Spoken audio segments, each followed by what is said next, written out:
As Democrats, I'm frankly disturbed that we're even having this discussion. I want to thank Bernie for being an instigator and co-founder of the Defend Social Security Caucus in the Senate, of which Jeff is an active and enthusiastic member. We basically have had Social Security off the table when it comes to these spending cuts. And yet, sometimes people on our side keep putting Social Security back on the table, most recently through the chained CPI. The public does not want us to cut Social Security. There is no need to cut Social Security, and Social Security has not contributed in any significant way to our deficit. So why are we here? Well, I describe it as a tale of two cities. Let me pick Washington and Pawtucket, since I'm from Rhode Island.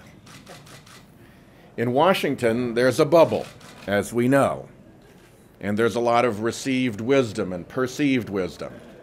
And in Washington now, if you want to posture yourself as somebody who is, quote, serious about the deficit, you have to take your little ticket and get it punched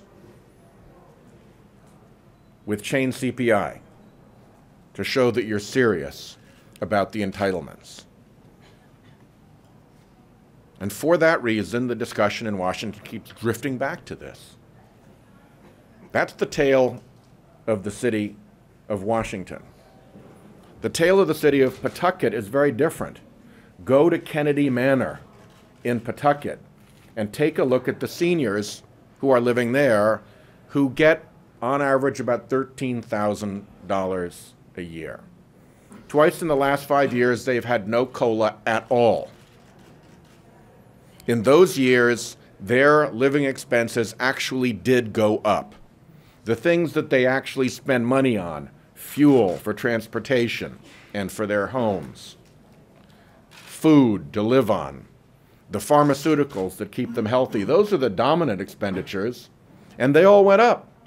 Where was the COLA for them? It wasn't there. They had to pinch pennies even harder to try to get by during those years. And in the years when there has been a COLA, it's been very small, and it's often been offset by the Medicare increase. So in their real lives, in the other city, in Pawtucket, and in all the other Pawtuckets around this country, the real experience is that the COLA isn't good enough for seniors.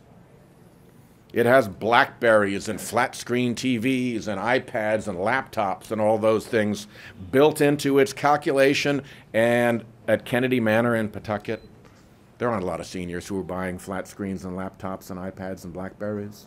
They're buying the basics, and the basics continue to go up. So this is a discussion that we shouldn't be having because the public doesn't want us to have it, and it is not necessary.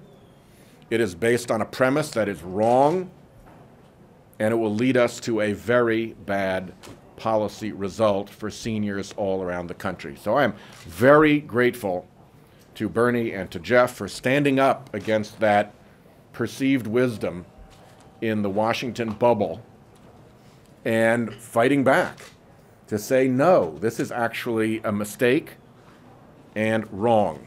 And I am delighted to stand with them and do everything I can to send that message as well.